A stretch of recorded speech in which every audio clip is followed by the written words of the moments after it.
Moonlight Sonata by Alexander Woollcott.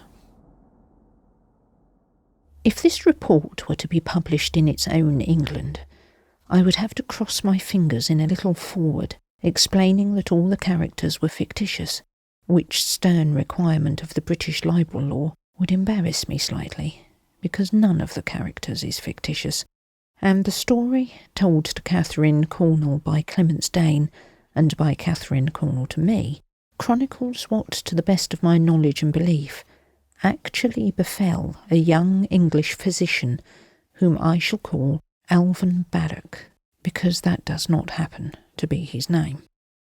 It is an account of a hitherto unreported adventure he had 2 years ago when he went down into Kent to visit an old friend.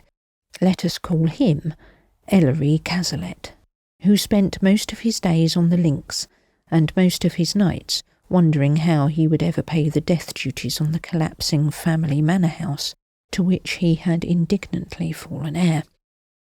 This house was a shabby little cousin to Compton Winyates, with roof tiles of Tudor red making it cosy in the noonday sun, and a hoarse bell, which from the clock tower had been contemptuously scattering the hours like coins ever since Henry VIII was a rosy stripling. Within, Cazalet could afford only a doddering couple to fend for him, and the once sumptuous gardens did much as they pleased under the care of a single gardener.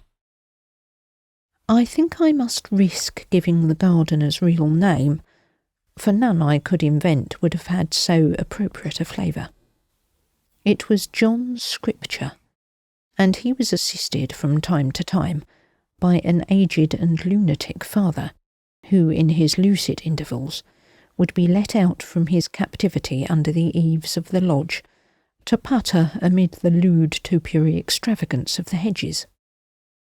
The doctor was to come down when he could, with a promise of some good golf, long nights of exquisite silence, and a ghost or two thrown in if his fancy ran that way. It was characteristic of his rather ponderous humour that, in writing to fix a day, he addressed Cazalet at the Creeps, Sevenoaks, Kent. When he arrived, it was to find his host away from home, and not due back until all hours. Barrack was to dine alone, with a reproachful setter for a companion, and not wait up. His bedroom on the ground floor was beautifully panelled from footboard to ceiling, but some misguided housekeeper under the 4th George had fallen upon the lovely woodwork with a can of black varnish. The dowry brought by a Cazalet bride of the mauve decade had been invested in a few vintage bathrooms, and one of these had replaced a prayer closet that once opened into this bedroom. There was only a candle to read by, but the light of a full moon came waveringly through the vines that half curtained the mullioned windows. In this museum, Barrack dropped off to sleep. He did not know how long he had slept when he found himself awake again, and conscious that something was astir in the room.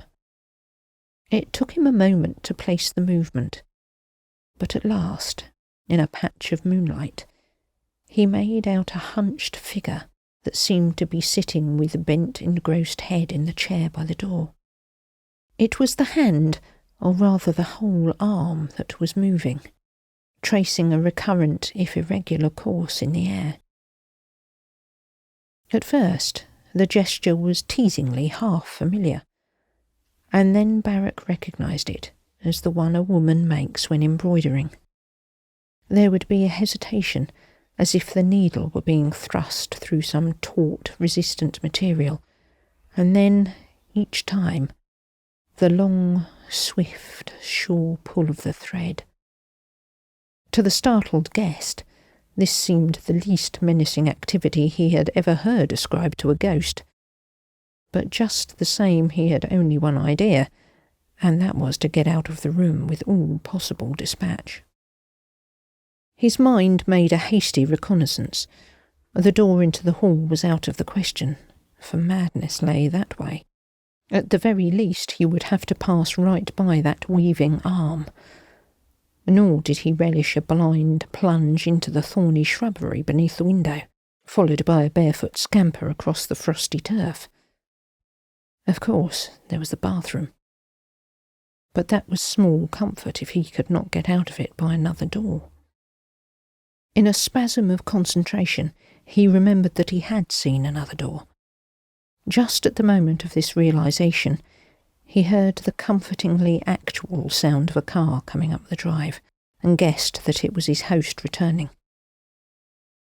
In one magnificent movement, he leapt to the floor, bounded into the bathroom, and bolted its door behind him.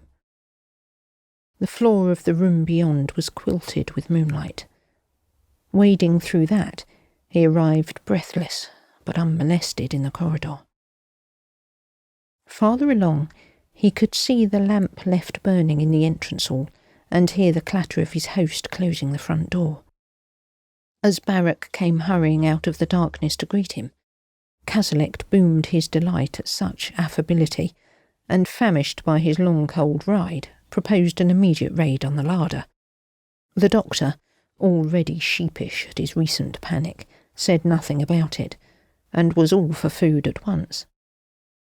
With lighted candles held high, the foraging party descended on the offices, and mine host was descanting on the merits of cold roast beef, cheddar cheese, and milk as a light midnight snack, when he stumbled over a bundle on the floor. With a cheerful curse at the old goody of the kitchen who was always leaving something about, he bent to see what it was this time, and let out a whistle of surprise. Then, by 2 candles held low, he and the doctor saw something they will not forget while they live. It was the body of the cook. Just the body. The head was gone. On the floor alongside lay a bloody cleaver. "Old Scripture, by God!"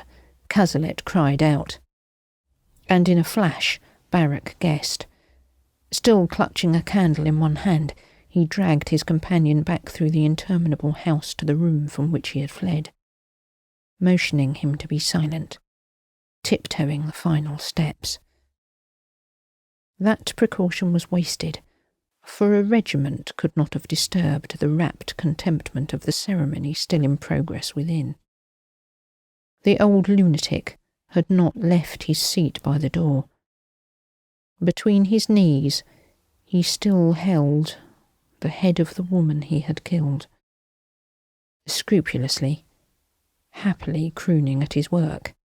He was plucking out her grey hair, one by one.